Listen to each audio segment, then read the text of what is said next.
Commander Lee Hyun stood on the bridge of the UES Incheon, watching the stars through the main screen. The ship had been traveling through deep space for 3 months now, mapping new star systems and looking for signs of life. So far, they had found nothing but empty planets and dead rocks floating in space. Lee Hyun was tired. The crew was tired too. They had volunteered for this mission because they wanted to find other intelligent life in the universe. Humans had been alone for so long, and everyone hoped that somewhere out there, other beings were looking up at the stars just like they did. "Commander," called Dr. Park Soo-jin from her station. She was the ship's expert on alien life, though she had never actually seen any aliens before. "I'm getting something strange on the communication array." Lee Hyun walked over to her workstation. The screen showed wave patterns that looked different from anything they had seen before. "What is it?" "It looks like a transmission, but not from any human source. The signal is very weak, and it's coming from a star system about 20 light-years away." Dr. Park's hands moved quickly over her controls. "Commander, I think this might be what we've been looking for." The bridge went quiet. Every crew member stopped what they were doing and looked at the communication station. After all these years of searching, had they finally found proof that humans were not alone? "Can you clean up the signal?" Lee Hyun asked. "I'm trying, but it's very faint." "Technician Ryu Min-ho, can you help me boost the signal strength?" Ryu Min-ho hurried over from his engineering station. He was young, but very good with technology. His fingers flew over the controls as he worked to make the signal clearer. "There, that should help. But, Commander, this signal is old. It took 20 years to reach us." Dr. Park worked for several minutes, adjusting different settings. Slowly, the wave patterns on her screen became clearer. Then something amazing happened. The random-looking waves began to form patterns that looked almost like language. "My God," she whispered. "This is definitely an artificial signal. Someone or something sent this message." Captain Nam Ji-hwan entered the bridge just as the signal became clear enough to study. He was an older man who had served in space for many years. "What do we have, Commander Lee?" "Sir, we've received what appears to be an alien transmission. Dr. Park is working to decode it now." Captain Nam's eyes went wide. This was the moment that every space explorer had dreamed of. "Put it on the main screen. Let everyone see this."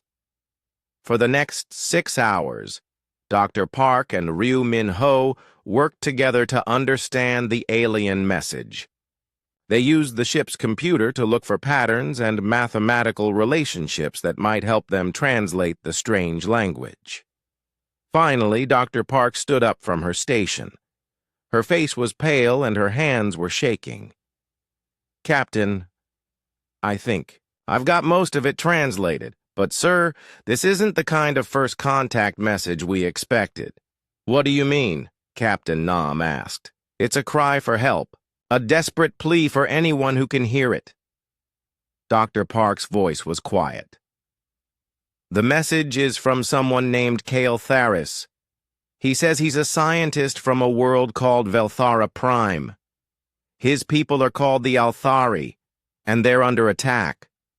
She pressed a button, and the translated message appeared on the main screen.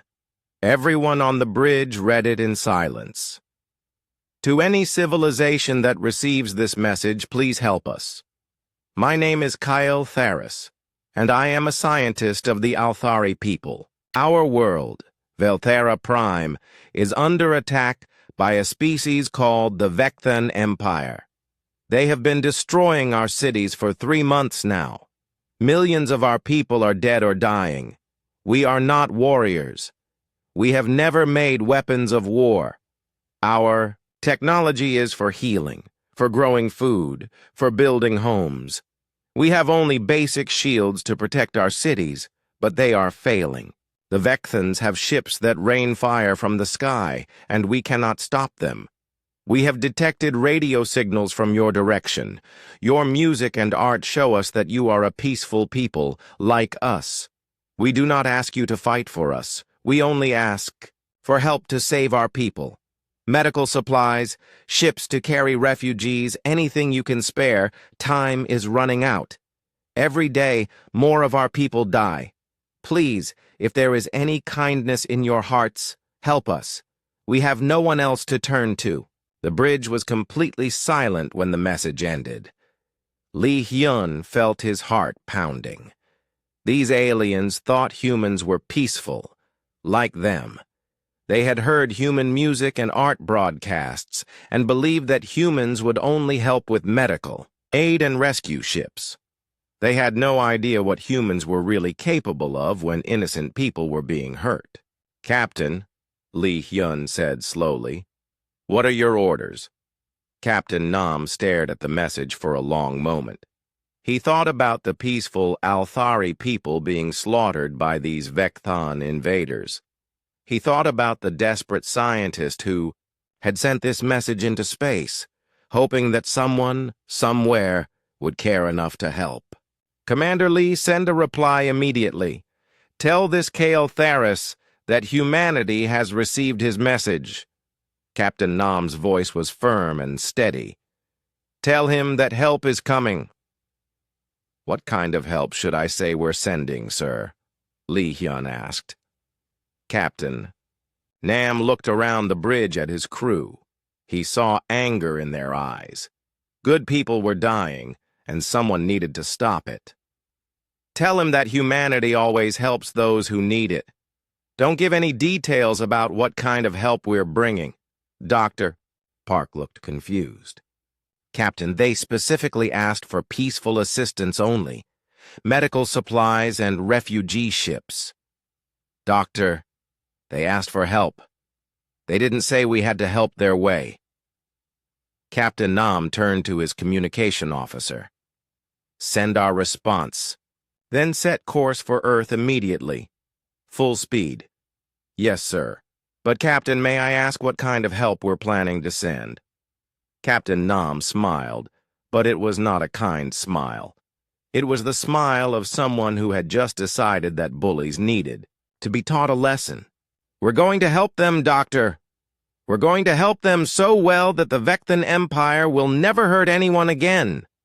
As the UES Incheon turned toward Earth, none of the crew could have imagined that this single decision would change the entire galaxy forever. The Althari had asked for mercy, and humanity was about to show them what mercy really looked like when delivered by a species that had spent its entire history learning how to fight. Admiral Kim Tae-young walked into the emergency meeting room in Geneva, Switzerland. The Global Defense Council had called this meeting just 12 hours after receiving the message from the UES Incheon. Representatives from every major nation on Earth were present, along with military leaders, scientists, and diplomats. The room was buzzing with excited conversations. After decades of searching, humanity had finally made contact with alien life. But the circumstances were not what anyone had expected. "Ladies and gentlemen," Admiral Kim said as he took his place at the head of the table, "we all know why we're here. The question is simple. What do we do about it?" General Oh Sung-woo stood up first. He was a large man with gray hair and serious eyes. "Admiral, we have an obligation to help these Althari people, but we need to understand what we're facing first." Director Yoon Hye-jin of the Xenological Research Division had been studying the alien message all night. She activated a holographic display that showed a star map. "Based on the transmission, we've learned quite a bit about both species. The Althari appear to be highly advanced in certain areas. They have faster-than-light travel, advanced medicine, and terraforming technology." "What about weapons?" asked General Bae Do-hyun. "That's the problem. They don't have any. Their message makes it clear that they've never developed military technology. They're completely peaceful. Director Yoon switched the display to show information about the Vecthon Empire. The Vecthons are the opposite. They're a warrior species that has been conquering other civilizations for over 1,000 years. The room became quiet as everyone absorbed this information. Diplomat Shin Yun-kyung raised her hand. If the Althari are so advanced, how are the Vecthons defeating them? Technology without the will to fight is useless, General Bay replied. The Althari built machines to heal and create. The Vecthons built machines to kill and destroy. In a war, guess which one wins? Admiral Kim nodded. We've managed to decode more of their transmission data. The Vecthon Empire has enslaved 17 different species over the past millennium. They strip mine entire worlds and use the conquered populations as slaves. When a world is used up, they abandon it and move on to the next target. How many ships do they have? Asked General O. Unknown, but their empire spans dozens of star systems. They could have hundreds or thousands of warships. Admiral Kim looked around the room. The Althari specifically requested peaceful assistance. Only. They want medical supplies, refugee ships, and humanitarian aid. Diplomat Shin stood up. Then that's what we should send. We're not warmongers. We can organize the largest humanitarian mission in history. Food, medicine, hospital ships, evacuation vessels. And then what? General Bay's voice was sharp. We save a few million Althari, and the Vecthons move on to the next world? How long before they notice Earth and decide we look like good slaves? The room erupted in arguments. Some people wanted to send only humanitarian aid, as the Althari had requested. Others wanted to ignore the message entirely, afraid that any response would bring the Vecthon Empire to Earth. A few suggested limited military support. Admiral Kim stood up and raised his hand for silence. I've been thinking about this all night. The Althari asked for help because they believed we were peaceful, like them. They heard our music, our art, our scientific broadcasts, and they thought we were a species that had never known war. Aren't we? Asked Diplomat Shin. We've had peace on Earth for 50 years now. General O laughed bitterly. Peace on Earth, yes, but we didn't get that peace by being peaceful. We got it by becoming so good at war that nobody wanted to fight anymore. Engineer Ko Young-soo had been quiet during the entire meeting, but now he spoke up. The Althari made one mistake in their message. They asked for help, but they didn't specify what kind of help. Admiral Kim smiled. Exactly. They want help saving their people. We can do that, but we're going to do it our way. What do you mean? Asked Director Yoon. Dr. Moon Jae-won, you've been studying Vecthon military tactics based on the information in the message. What did you find? Dr. Moon activated another holographic display. The Vecthons use fear as their primary weapon. They attack civilian targets first to break enemy morale. They rely on their reputation for brutality to make species surrender without fighting. It's actually quite effective against peaceful civilizations. But not against us, General Bay said with a grin. Definitely not against us, Admiral Kim agreed. The Vecthons have never faced an enemy that fights back properly. They've been bullying peaceful species for so long they've forgotten what real war looks like. The room was beginning to understand what Admiral Kim was suggesting. Diplomat Shin looked worried. Admiral, are you proposing that we go to war against an entire interstellar empire? I'm proposing that we help the Althari exactly the way they need to be helped. They need the Vecthon Empire to stop existing. That's the only way their people will truly be safe. General O nodded slowly. A preemptive strike against a superior enemy force. It's risky, but if we move fast and hit hard— Not just hard, Admiral Kim corrected. We hit them with everything. This isn't about winning a battle or forcing a surrender. This is about making sure the Vectan Empire never hurts anyone ever again. Engineer Ko was already thinking about the practical aspects. We'd need to mobilize every shipyard on Earth, convert civilian vessels to military use. This would be the largest military operation in human history. How long would it take? Asked Director Yoon. 6 months, maybe 7, if we work around the clock, Ko replied. Dr. Moon looked excited despite the seriousness of the situation. We could develop new weapons specifically designed to counter Vectan tactics. If they rely on fear and intimidation, we hit them with something they've never seen before. Admiral Kim looked around the room. I need a vote. All in favor of Operation Liberation? Every hand in the room went up. Even Diplomat Shin, though she still looked worried. It's decided then. General O, you'll coordinate ground forces. General Bay, you're in charge of fleet operations. Engineer Ko, I want every shipyard on Earth working on this project. Dr. Moon, start developing those new weapon systems. As the meeting broke up, people began making phone calls and sending messages all over the world. Within hours, every major government on Earth had agreed to the operation. Shipyards that had been building civilian vessels started retooling for warship production. Factories that made farming equipment began making weapons instead. Captain Lim So-young was chosen to command the flagship of the fleet. The UES Seoul would be the largest warship ever built, equipped with weapons that could destroy entire fleets. But it would also carry medical supplies, construction equipment, and everything needed to rebuild the Althari worlds. 6 months later, the human fleet was ready.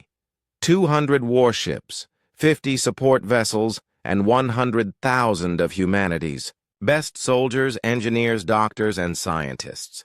They were not going to save just the Althari. They were going to save everyone the Vectan Empire had ever hurt, and everyone they might hurt in the future. As the fleet prepared to depart Earth, Admiral Kim sent one final message to the UES Incheon, still monitoring the alien transmissions. Tell Kale Theris that help has arrived. Tell him that humanity keeps its promises. The fleet jumped to faster-than-light speed, heading toward a war that would change the galaxy forever. The Althari had asked for mercy, and humanity was about to deliver it in the only way that would truly work, by making sure that cruelty itself became extinct. The human fleet dropped out of faster-than-light travel at the edge of the Velthara system. Admiral Song In-ho stood on the bridge of the UES Seoul, looking at the tactical display with cold anger. What he saw made his hands clench into fists. Velthara. Prime was surrounded by Vectan warships. The planet's surface glowed with fires where cities used to be.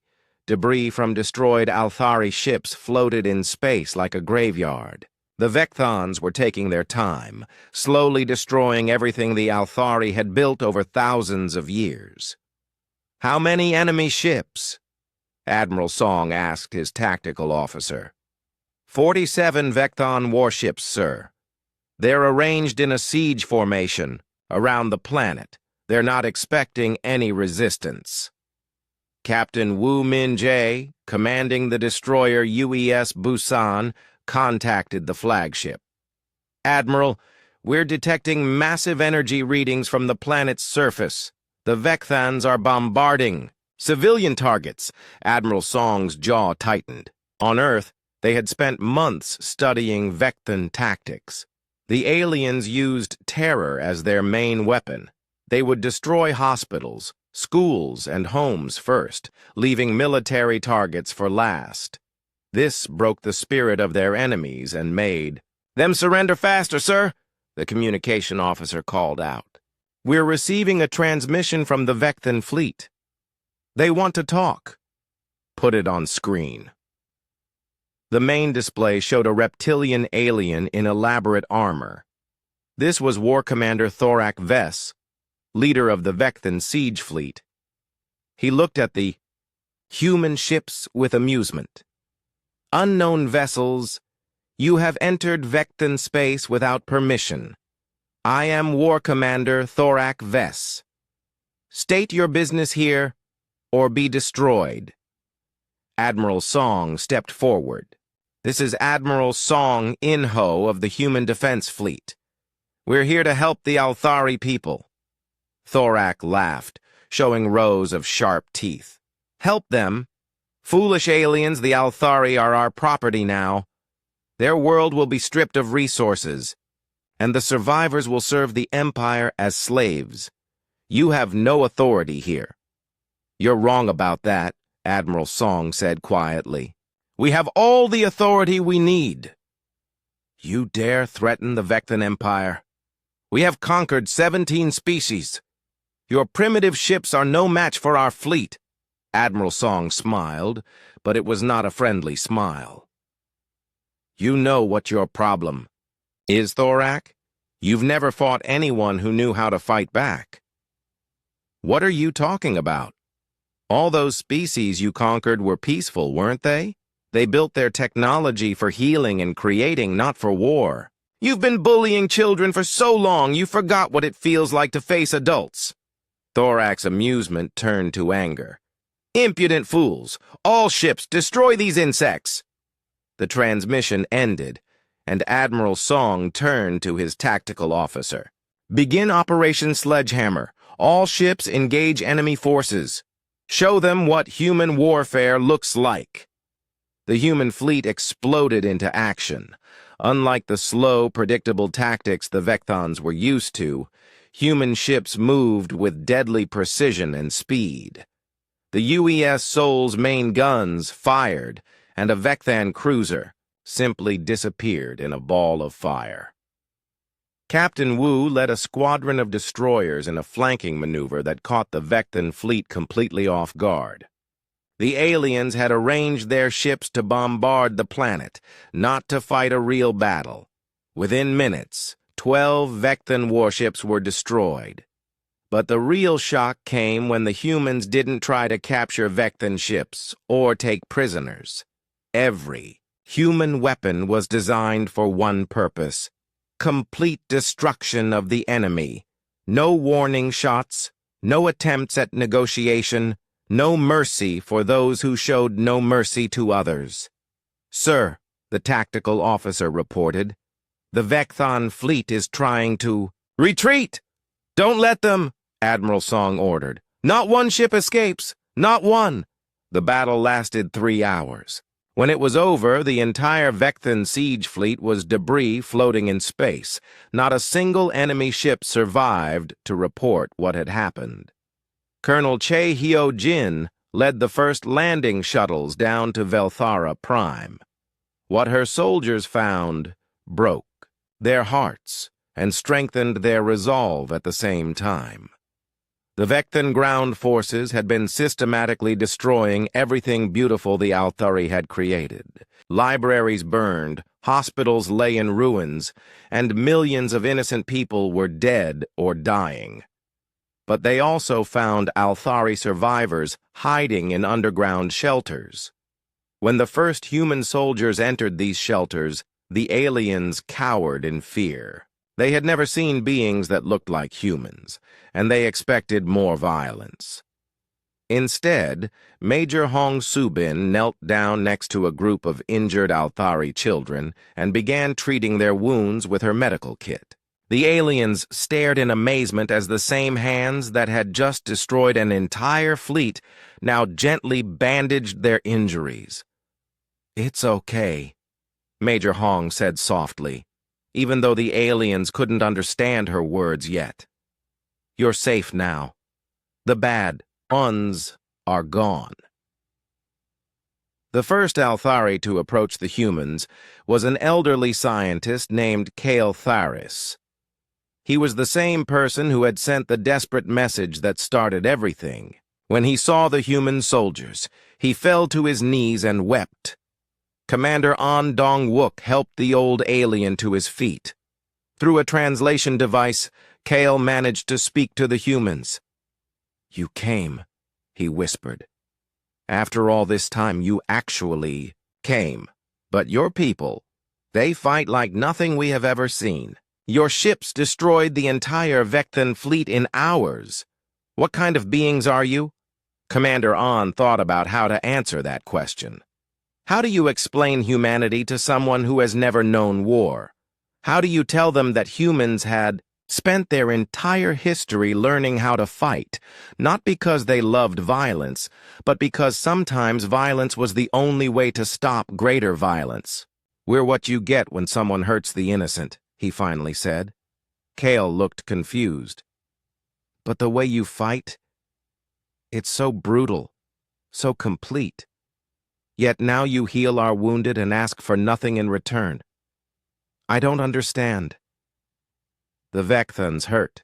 Your people," Commander An explained. "So we hurt them back, but we hurt them so badly that they can never hurt anyone again. That's the difference between us and them. They fight to take things. We fight to protect things." Major Hong finished treating the injured children and stood up. "How many more survivors are there?" "Millions, scattered across the planet in hiding places like this one," Kale replied. "But the Vecthan ground forces are still out there. They have bases all over the continent." "Not for long," Colonel Che said grimly. She activated her communication device. "All units, begin search and destroy operations. Find every Vectan soldier on this planet and eliminate them. Protect the civilians at all costs." The ground campaign lasted 2 weeks. The Vectan soldiers had expected to face the same helpless resistance they always encountered. Instead, they found human warriors who had trained their entire lives for exactly this kind of fighting. The aliens had superior numbers, but the humans had superior everything else. When the last Vecthan stronghold fell, something unprecedented happened. Instead of claiming Velthara Prime as a conquered world, the humans immediately began rebuilding everything the Vecthans had destroyed. Human engineers worked alongside Althari survivors to restore power grids, water systems, and communication networks. Dr. Lee Jun-young, the fleet's chief medical officer, established field hospitals to treat wounded Althari. The aliens watched in amazement as human doctors worked around the clock to save lives, asking for nothing in return. Captain No-Si Young oversaw the distribution of food and supplies that the human fleet had brought. There was enough to feed the entire surviving population for months while they rebuilt their world. But the most important thing happened when Admiral Song received a message from Earth. The Global Defense Council had been monitoring Vecthan communications, and they had learned something crucial. Velthara Prime was just one of many worlds under attack. The Vecthan Empire was spread across dozens of star systems, enslaving and destroying everything in their path. "Sir," the communication officer reported, "we're receiving surrender requests from 17 different species. They've heard what we did here, and they want our protection." Admiral Song looked at the tactical display showing the entire local sector of the galaxy. Red dots marked Vecthan-controlled systems. Blue dots showed worlds asking for human help. There were a lot more red dots than blue ones. "Communications. Send a message to all human forces," Admiral Song ordered. "Phase 1 of Operation Liberation is complete. Prepare for Phase 2. Kale Theris stood beside him, finally understanding what humanity really was. "You're not just here to save us, are you? You're here to save everyone." "That's right," Admiral Song replied. "The Vecthan Empire has been hurting innocent people for 1,000 years. That ends now. As the human fleet prepared to leave Velthara Prime, the Althari people gathered to watch them go. They had asked for help, and humanity had given them something far greater, a future where no one would ever hurt them again. Supreme War Leader Kazak Thorn sat in his command chamber on the Vekthan capital world, staring at reports that made no sense. 3 months had passed since the siege fleet at Velthara Prime had gone silent. At first, he thought it was a communication malfunction. Siege fleets didn't just disappear, then more reports arrived. The garrison on Malthan 4 had been destroyed. The slave processing center on Vex Prime was gone. Mining operations on 6 different worlds had been wiped out completely. Someone was attacking the Vekthan Empire, and they were doing it in ways that Kazak had never seen before. War Leader, his intelligence officer reported, "We've identified the attackers. They call themselves humans. They appear to be the same species that destroyed our fleet at Velthara Prime." Kazak studied the tactical reports. "How many ships do they have?" "We're not sure, sir. They seem to be everywhere at once. They hit multiple targets simultaneously across dozens of star systems. Either they have a massive fleet, or they're using tactics we don't understand."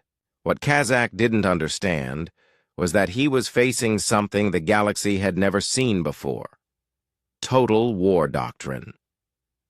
General Quan Ji-hoon had split the human fleet into rapid strike forces that could coordinate attacks across vast distances, while the Vecthons expected traditional warfare with clear battle lines and predictable strategies. The humans were rewriting the rules of galactic conflict. On the bridge of the UES Daegu, Admiral Park Chan-woo studied the star map showing Vecthon territory. Red indicators marked enemy strongholds, supply lines, and military installations. The plan was simple in concept but devastating in execution. Hit everything at once, so fast and so hard that the enemy couldn't respond. Intelligence Officer Lee Yu-jin, "What's the status on our target analysis?" "Complete, sir. We've mapped every major Vekthan installation within 50 light years. Military bases, supply depots, communication relays, shipyards, everything. We know where they are, how they're defended, and the best way to destroy them." "Excellent. Captain Kim Min-soo, how are our new allies performing?" Captain Kim smiled. "Better than we hoped, sir. The liberation of the slave worlds is proceeding ahead of schedule." This was the part of human strategy that the Vecthons found most confusing.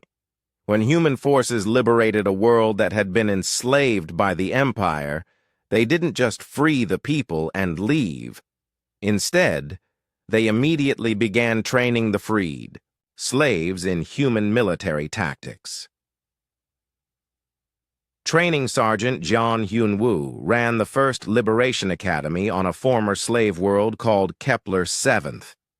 The beings there had been enslaved for over 200 years. They had forgotten how to fight, how to defend themselves, even how to hope. "Listen carefully," Sergeant Jaeon told a group of newly freed aliens. "The Vecthans kept you as slaves because they convinced you that you were weak. They're wrong. You're not weak. You just need to remember how to be strong." He held up a human-made rifle, simple but effective. "This weapon can kill a Vekthan soldier just as easily as it can kill a human soldier. The difference isn't in the weapon. The difference is in the person holding it." One of the aliens, a reptilian being called Seka, raised her hand. "But Sergeant, we have no experience with warfare. How can we fight beings who have conquered the galaxy?" "Because you're not fighting alone anymore," John replied. "You're fighting alongside humans. And we've been preparing for this war our entire history." The psychological impact on the Vekthan Empire was devastating. For 1,000 years, they had faced only peaceful species that didn't know how to fight back effectively. Suddenly, every world they had enslaved was producing competent military forces equipped with human weapons and trained in human tactics. Captain No C. Young led the assault on the Vectan fortress world of Grimgak Prime. The planet had been a major military staging area for centuries, protected by orbital defense platforms and hundreds of thousands of Vectan soldiers. The human attack began with something the Vectans had never encountered: electronic warfare. Instead of just shooting at the defense platforms, human ships used computer viruses and signal jammers to turn the Vectan weapons against each other. Within hours, the orbital defenses were destroying themselves. Then came the ground assault. But instead of human soldiers alone, the landing forces included freed slaves from a dozen different species, all armed with human weapons and trained in human tactics. The Vectans found themselves fighting enemies they had once enslaved. Now, backed by the most effective military force the galaxy had ever seen, General Bae Do-hyun coordinated the multi-system offensive from his command ship. The humans weren't just winning battles. They were dismantling the entire structure of the Vectan Empire, piece by piece. "Sir," his tactical officer reported, "we've received surrender requests from 43 Vectan garrison commanders. They're asking for terms." "No terms," General Bae replied coldly. "They had 1,000 years to show mercy to others. They chose not to. Unconditional surrender only." But the real breakthrough came when intelligence officer Lee Yu-jin discovered something crucial in captured Vectan databases. The Empire wasn't just a military force. It was held together by fear, propaganda, and the belief that the Vectans were naturally superior to all other species. "General," Lee reported, "we found something interesting. The Vectan Empire isn't as unified as we thought. There are resistance movements on several core worlds, species that were conquered centuries ago but never fully submitted." "Can we contact them?" "Already have, sir. They're willing to help us, but they need weapons and training." General Bae smiled grimly. "Send them everything they need. If the Vectans want to rule through fear, let's show them what real fear looks like." The war turned into something that military historians would later call a cascade collapse. Each Vectan defeat made the next defeat more likely. Enslaved species rose up across the Empire, armed and trained by human forces. Vectan soldiers began surrendering rather than face certain death. Entire star systems declared independence and asked for human protection. Supreme War Leader Kazak watched his empire fall apart in real time. His admirals reported defeat after defeat. His intelligence officers brought him news of rebellion after rebellion. In 18 months, an empire that had dominated the galaxy for a millennium was crumbling. "War Leader," his aide whispered, "the humans have reached the outer defenses of the home system. They're demanding our unconditional surrender." Kazak looked at the tactical display showing human ships surrounding his capital world. But these weren't just human ships anymore. The fleet included vessels from dozens of species that had once been Vectan slaves. His own former subjects were coming to destroy him. "What are their terms?" he asked. "They say there are no terms, sir. Complete surrender, or they will treat us the same way we treated others." Kazak understood what that meant. The Vectans had never shown mercy to defeated enemies. They had enslaved entire populations, destroyed cultures, and strip-mined worlds, until they were lifeless rocks. If the humans applied the same standards— "Sir, there's something else.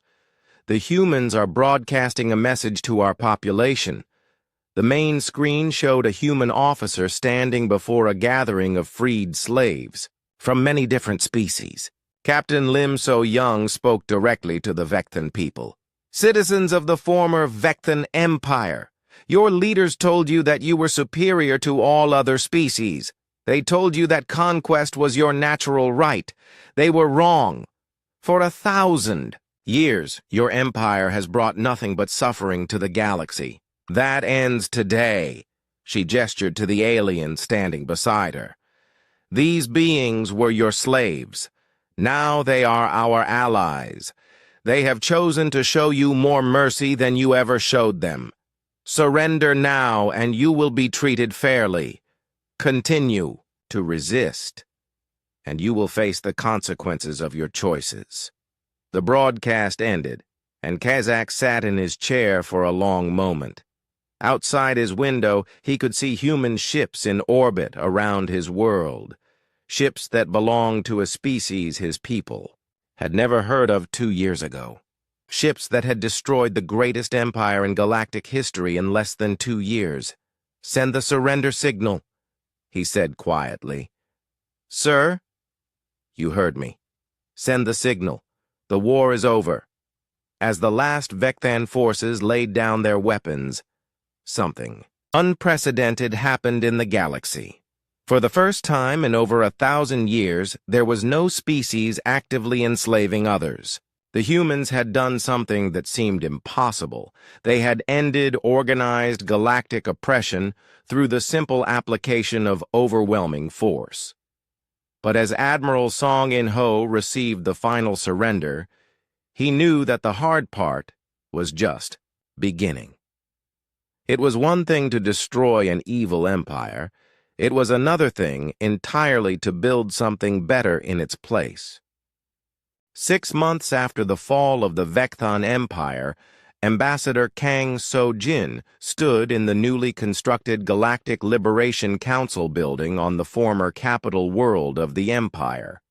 The massive structure had been built where the Vectan War palace once stood, but instead of dark metal and intimidating spires, the new building was made of glass and light, with gardens where beings from dozens of different species could meet in peace. The first session of the council was about to begin. Representatives from 23 formerly enslaved species sat around a circular table, with humans taking just one seat among many. It was a deliberate choice. Humanity could have claimed leadership of the galaxy by right of conquest, but that wasn't why they had fought the war. Friends, Ambassador Kang said as the session opened. 6 months ago, most of our species were slaves. Today, we are free. But freedom is not something you win once and keep forever. Freedom is something you must protect every day. Kale Tharis, now serving as the Althari representative, nodded in agreement. The elderly scientist had seen his people go from the edge of extinction to the beginning of a new golden age. But he had also learned that peace required constant vigilance. Ambassador Kang is correct, Kyle said. The humans taught us that sometimes the only way to preserve peace is to be prepared for war. But they also taught us something else. War should only be fought to protect those who cannot protect themselves. The representative from Kepler the the reptilian being called Sekka, who had once been a slave, spoke next. My people were slaves for 200 years. We forgot how to fight, how to hope, how to dream of anything better. The humans didn't just free us. They reminded us that we were worth fighting for. Dr. Lee Jun-young, representing humanity at the council, listened to speaker after speaker tell similar stories. Species that had been beaten down for generations, now standing tall and proud again. It was exactly what humanity had hoped to achieve, but it was still amazing to see it happening. But the real work was happening elsewhere in the galaxy. On former Vectan worlds, Counselor Kim Hyo-sun led teams of psychologists and social workers, helping former soldiers adapt to a galaxy where strength served peace rather than conquest. It wasn't easy. Many Vectons had never known anything but war and domination. "You have to understand," she explained to a group of former Vecton officers. "Your people aren't evil. You were raised in a system that taught you that might makes right. But that system was wrong. True strength comes from protecting others, not from hurting them." One of the Vectons, a young officer named Kethar, raised his hand. "But Counselor Kim, if we're not conquerors, what are we? What is our purpose now?" Kim smiled gently. "That's up to you to decide. Your people are skilled engineers and tacticians. You could use those skills to build instead of destroy, to protect instead of attack. The galaxy needs builders and protectors, not conquerors." The transformation wasn't happening just among former enemies. The freed slave species were discovering their own potential in ways that amazed everyone. Professor Yang He-wan had established the first interspecies university on the former Vecton capital world, where beings from dozens of different species learned together. "The beauty of diversity," she told her students, "is that every species brings something unique to the table. The Althari are master healers and terraformers. The Keplerian people are incredible engineers. The Andraki have artistic abilities that surpass anything we've ever seen. Together, we can accomplish things that no single species could achieve alone." But perhaps the most important changes were happening in space itself. Fleet Admiral Cho Sung-min reviewed reports from across the galaxy as he sat in his office aboard the UES Seoul, now serving as the flagship of the Galactic Defense Fleet. The concept was revolutionary. A military force that existed not to conquer new territory, but to protect existing freedoms. Ships from many different species served together under human command, but their mission was purely defensive. When pirates or raiders threatened peaceful worlds, the defense fleet responded with overwhelming force. When natural disasters struck, they provided humanitarian aid. When conflicts arose between species, they mediated solutions. "Admiral," his communication officer reported, "we're receiving a distress call from the Theta Cygni system. A group of Vecton military remnants has taken control of a mining station and is holding civilian workers hostage." Admiral Cho sighed. Even 6 months after the surrender, some Vecton hardliners refused to accept the new order. "Dispatch the nearest patrol squadron. Rules of engagement are standard. Protect the civilians at all costs." These incidents were becoming rarer, but they still happened. Most former Vectan military personnel had accepted the new reality and were working to rebuild their society, but a few still believed that strength meant the right to take whatever they wanted. The patrol squadron that responded to the crisis included ships from 3 different species, all working together. The human cruiser, UES Incheon, the same ship that had first received the Althari distress call, led the formation. Alongside it flew an Althari medical ship and a Keplerian engineering vessel.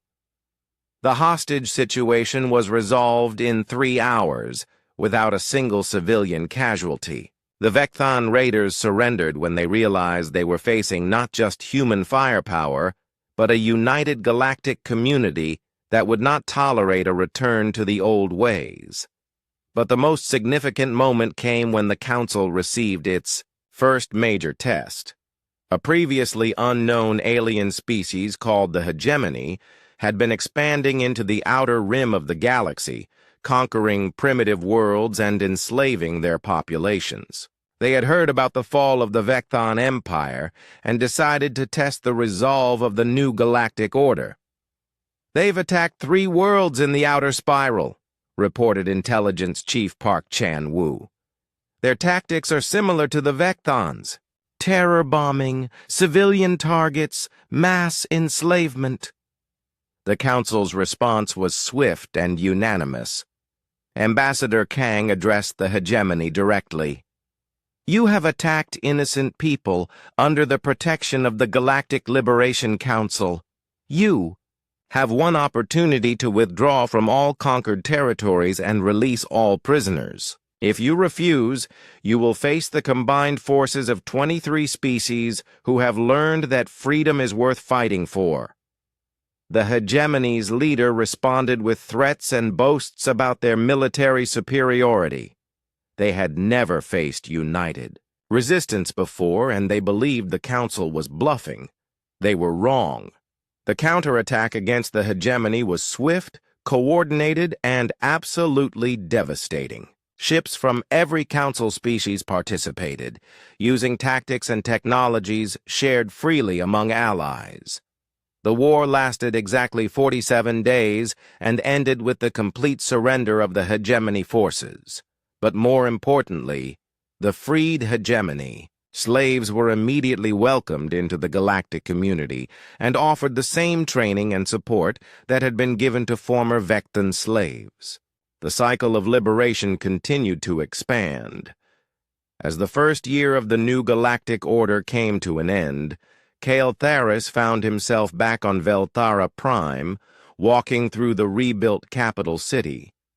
The scars of war were almost gone, replaced by parks, schools, and hospitals that were better than anything that had existed before the attack. He met with Commander Li Hyun, who had stayed on the planet to oversee the reconstruction efforts. The human officer had become a close friend, and they often discussed the strange twists of fate that had brought their species together. "Commander," Kyle said as they walked through a park filled with children from many different species playing together. "When I sent that first message asking for help, I never imagined it would lead to this." Lee smiled as he watched an Althari. "Child teach a young Vectan how to make flower chains. What did you imagine? I hoped that maybe you would send some medical supplies, perhaps a few ships to evacuate refugees. I thought that was the most we could hope for." And instead, Kyle gestured at the peaceful scene around them. "Instead, you gave us something I didn't even know we needed. You gave us a future where no one has to be afraid anymore." Commander Lee nodded. "That's what we do, Kale. When someone asks humanity for help, we don't just solve the immediate problem. We solve the problem permanently." As the sun set over Velthara Prime, children who had been born into slavery played freely with children who had never known oppression. Former enemies worked together to build something better than what had existed before. And across the galaxy, species that had spent centuries as victims had become protectors of others. The Althari had asked for help, and humanity had given them something beyond their wildest dreams. A galaxy where asking for help would never be necessary again, because help would always be there before it was needed. In the end, that was the true victory. Not the destruction of an empire, but the creation of something better. Not the conquest of worlds, but the liberation of possibilities. Not the end of war, but the beginning of a peace worth protecting. And somewhere in space, human ships continued their eternal patrol, ready to answer the next call for help, ready to remind anyone who would threaten the innocent that humanity keeps its promises, no matter how long it takes or how far they have to go to keep them.